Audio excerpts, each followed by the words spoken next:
China has sailed an aircraft carrier fleet through the Taiwan Strait, just days after a U.S. warship crossed the waterway, in an apparent message to the self-ruled island and its allies ahead of the Asian nation's 2020 presidential election.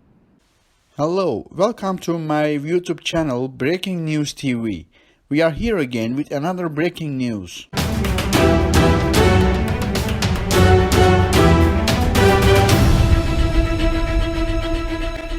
Fleet was spotted Sunday sailing southbound through the strait, Taiwan's defense ministry said. The vessels stayed on China's side of the waterway, escorting its first entirely home-built aircraft carrier, as U.S. and Japanese ships trailed behind. The ministry said Taiwan scrambled ships and jets to monitor the still unnamed carrier and its accompanying fleet, asking its citizens not to worry. Officials didn't give further details. The display came less than a week after the USS Chancellorsville, a guided missile cruiser, transited the Taiwan Strait in a move that likely irked China. It was the U.S. Navy's ninth such transit this year. China has condemned previous U.S. voyages in the Taiwan Strait, claiming the U.S. was meddling in the China-Taiwan issue. China has viewed Taiwan as a breakaway province and has passed aircraft carriers into the strait since Taiwan's President Tsai Ing-wen took office in 2016. China has resented Tsai for declining to see Taiwan and China as parts of the same country, and for her improved relations with Washington. Beijing is increasingly resorting to coercion and intimidation to advance its strategic objectives, at the expense of other nations, Defense Secretary Mark Esper said in Bangkok earlier Sunday, without mentioning the passage of the Chinese carrier.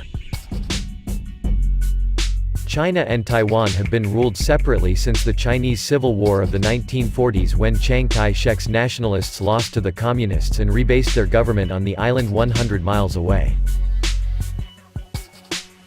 China's President Xi Jinping said in January that if a peaceful reunification proved impossible, China had the right to use force to secure Taiwan under its rule, Reuters reported. The transits through the Taiwan Strait came as Chinese officials have cracked down on pro-democracy protesters in Hong Kong, arresting more than 3,000 people since this past June.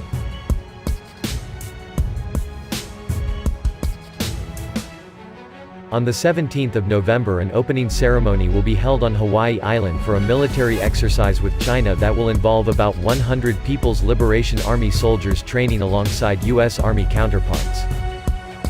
This comes after Admiral Phil Davidson, head of U.S. Indo-Pacific Command, spoke on Veterans Day at Punchbowl Cemetery about the rules-based international order that followed the U.S. victory in the Pacific in World War II, and China's attempts to usurp it. Those American standards are even more important today, Davidson said, as malicious actors like the Communist Party of China seek to redefine the international order through corruption, malign cyber activities, intellectual property theft, restriction of individual liberties, military coercion, and the direct attempts to override other nations' sovereignty. China was invited into the prestigious Rim of the Pacific Maritime Exercises in Hawaii in 2014 and 2016. The drills are held every 2 years, but it wasn't allowed to participate in 2018. China sent a spy ship to monitor the event anyway in 2018. The rising Asian power is not likely to take part in the summer 2020 RIMPAC, either. China has not been involved in the planning process, which is nearing its midpoint, said CMDR. John Faye, a spokesman for the Navy's Third Fleet in San Diego, which plans the exercise. The U.S. government in recent years has been more strident than ever in condemning China as a revisionist power and taken steps to interdict Chinese espionage and influence. Bitter trade war has added to the tension. So it makes the dwindling military-to-military exercises such as the Disaster Management Exchange planned through November 26 on the Big Island stand out that much more as the exception to the growing rule.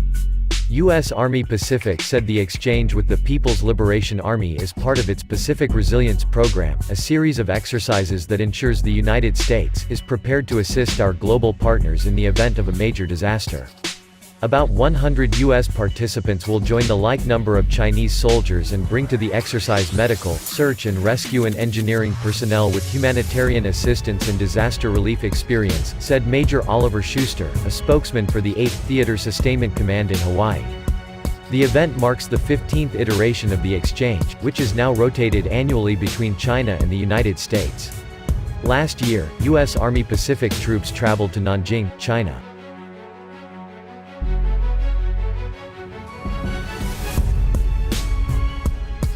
The training at Kilauea military camp will center on a volcanic eruption in a notional country and coordination processes between the People's Liberation Army, the U.S. Army, and a multinational coordination center, Schuster said. This exchange is important to maintain as it improves our ability to save lives, protect property, and better prepare for the next major disaster in the Indo-Pacific, Schuster said in an email.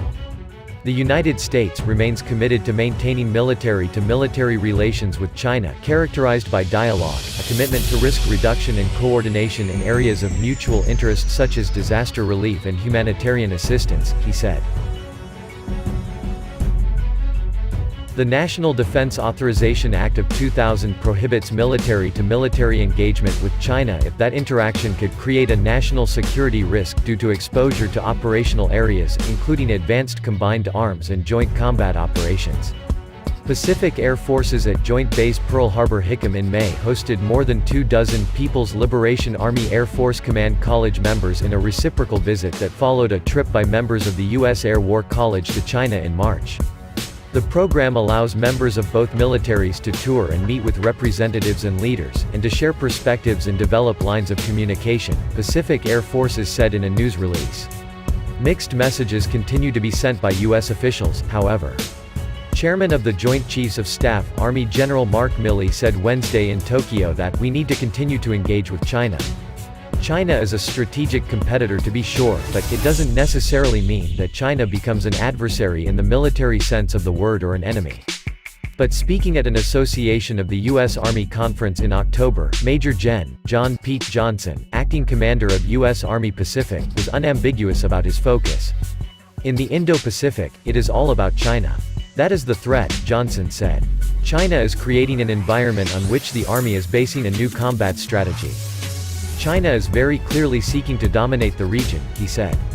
Carl Baker, executive director of the Pacific Forum, which provides analysis of political, security and strategic developments in the Indo-Pacific region, said opinion in America now prevails that China is a revisionist power seeking to contest the international order.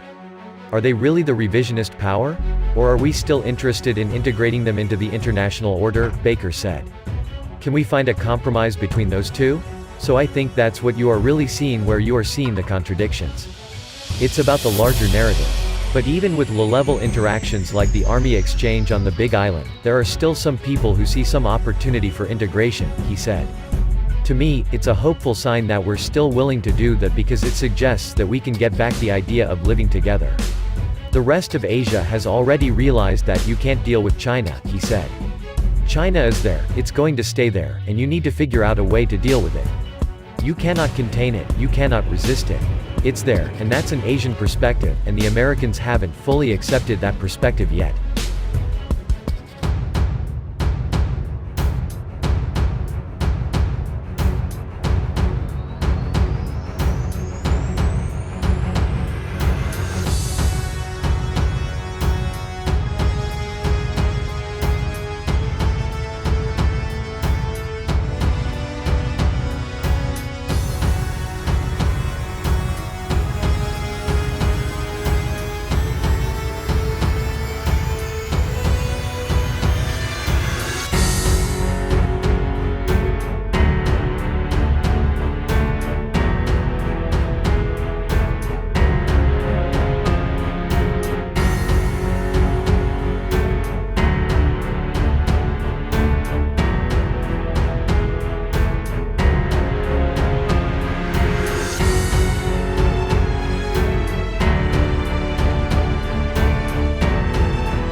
Don't forget to like our video and subscribe for our channel.